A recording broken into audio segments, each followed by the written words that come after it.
At sa estimation nyo po, Ms. Camilon, mga ilang pamilya ang nabiktima niyang GCTA for sale scam? Hindi ko po alam yung eksaktong bilang, ma'am, pero kung humigit po, ang isa po is isa, pero higit na po kami sa 10.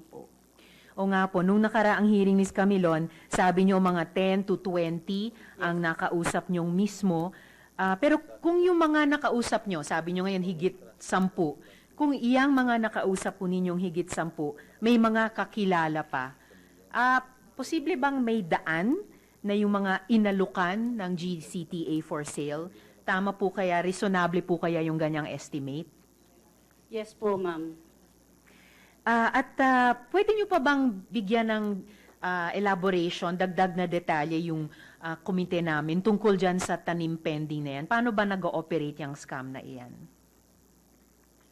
According po dun sa mga kwento sa akin ng mga ibang pamilya po doon, yun nga po, maraming umaasa kasi time to time din na may mga follow-up sila sa document section.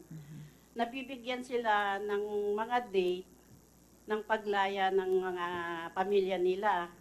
And then, pag dumating daw po yung date na yon, doon na po lumalabas yung mga pending cases nila.